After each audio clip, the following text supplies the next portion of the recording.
The three pillars of United Nations Agenda 21 are economy, ecology, and equity, the three E's. And everyone sort of thinks that they know what that means, the idea of social equity. It must mean that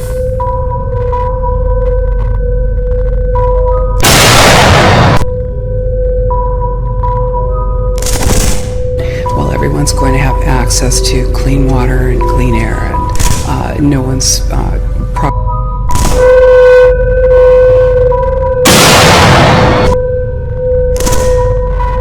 is going to be used as a dumping ground because they are at a poverty level.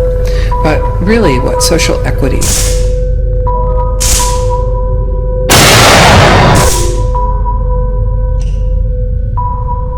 is about impoverishing huge portions of the population and bringing down the developed nations. Everything that we're looking at now is destined to collapse our economies. It's a totalitarian state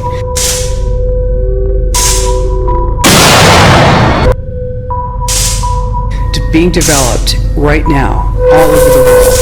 And what major corporations want in this development is to be able to have full movement of workers without borders or boundaries, to be able to move their goods through without regulations, and to reduce wages. And so this is the goal. So this is what you find with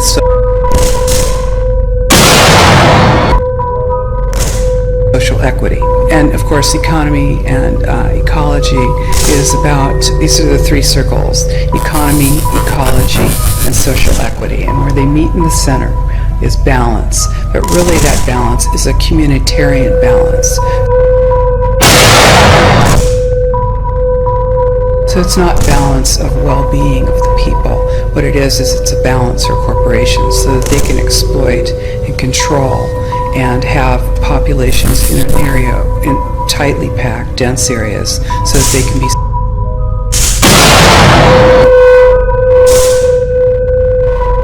surveilled and managed. And this is what that balance looks like as far as the development of a totalitarian state is.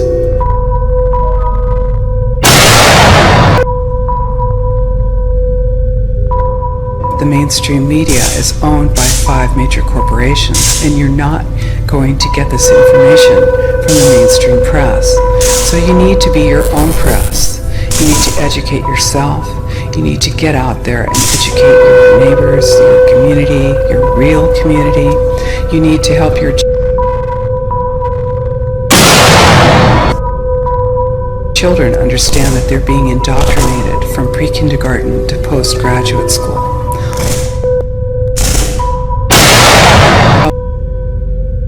All of us have a responsibility to ourselves and to others. This is true community. To work for personal freedom, and always remember that even though we work as a group, if we do work as a group, we're all individuals in those groups, and we answer only to ourselves.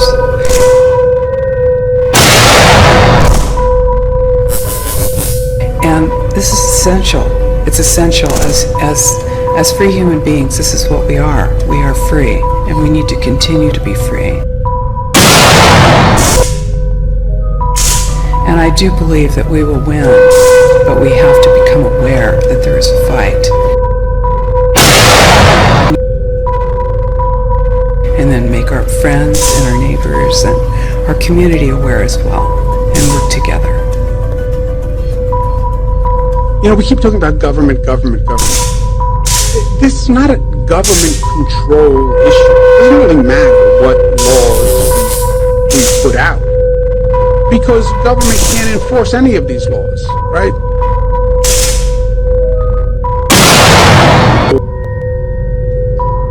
We have a regulation. You must wear a mask. How do I make 19 million people wear a mask? I can't. I couldn't make that one fella who I ran into wear a mask, right? Everything we're doing is basically voluntary. On behalf behalf of people, right? State government, local government, federal government doesn't have the power to enforce stay-at-home orders. If 19 million people said, I'm going out today, they would go out.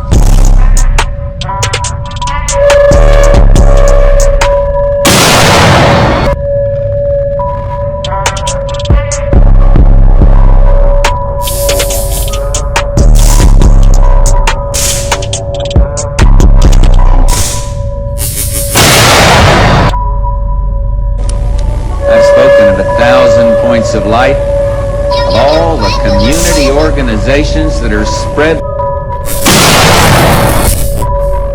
like stars throughout the nation doing good. You know, all the rhetoric you see here, the 1,000 points of light. What the hell was that, by the way? 1,000 points of light. What did that mean? 1,000 points of light. I never quite got that one.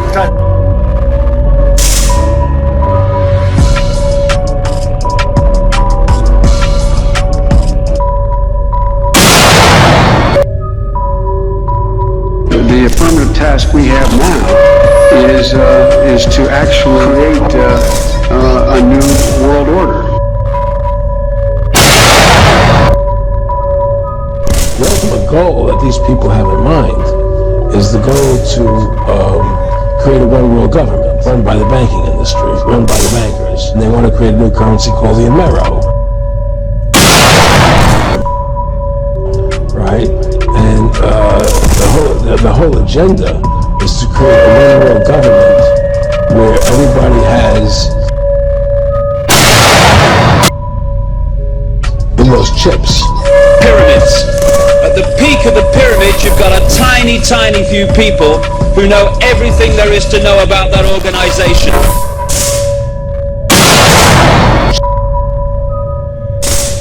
They know its real agenda, its real motivation, where it's really seeking to go. To perform effectively as a new world order, you have to have a commonality of countries. You can't have the separation of countries, the distinct separation that we have now. I think that the way that they will do this is they will slowly, very slowly, but very precisely enact little pieces of legislation. But I think you'll see these little tags that are put on legislation will affect us for the rest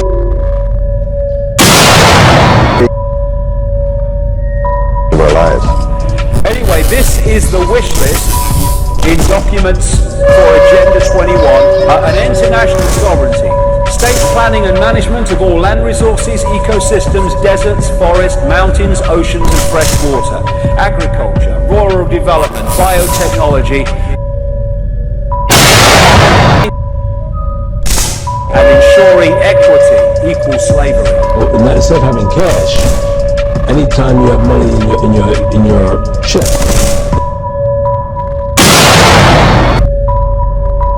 they can take out whatever they want to take out whenever they want to. Total control. Total control. And if you're like me or you, and you're protesting what they're doing, you can just turn off your chip. And you have nothing. You can't buy food. You can't do anything.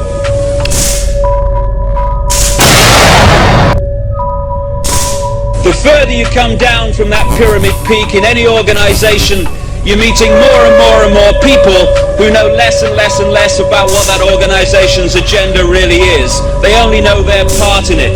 They call it compartmentalization. Let's go back to 1776, May the 1st.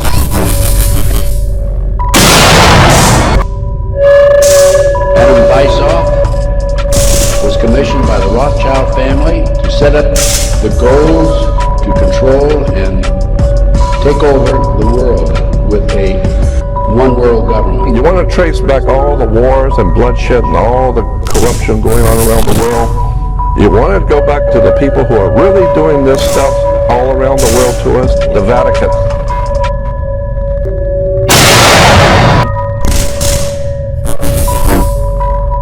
But you can bet on it. That's why Hollywood is making movies like Angels and Demons and Da Vinci Code, and they're talking about the Vatican and all the occult stuff.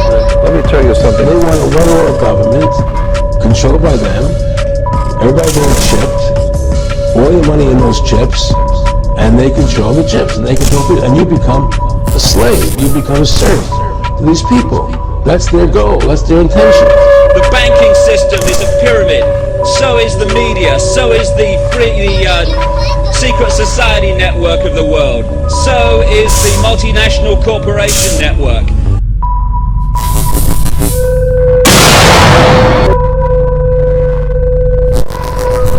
And at the peak of their pyramids, they fuse into one global pyramid peak. The state is to define the role of business and financial resources. Abolition of private property is not sustainable, they say. Here we go again. How many times does this come up? Restructuring the family unit.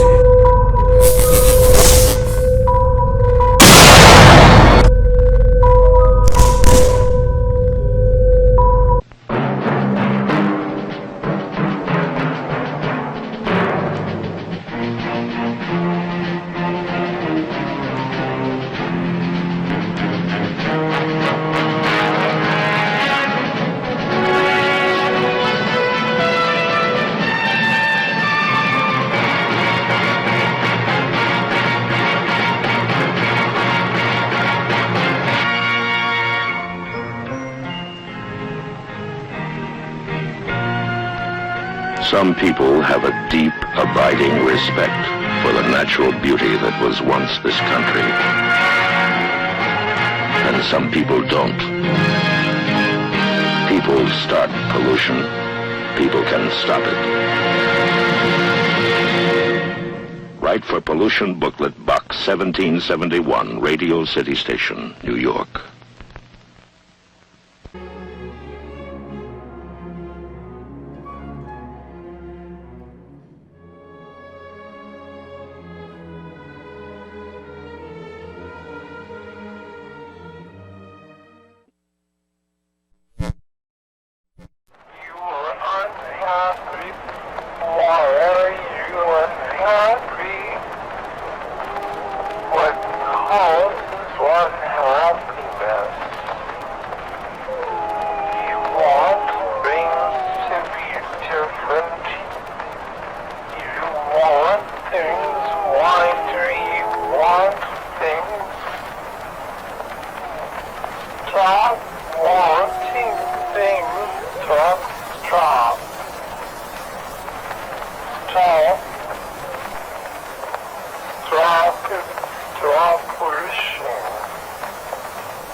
Quiet.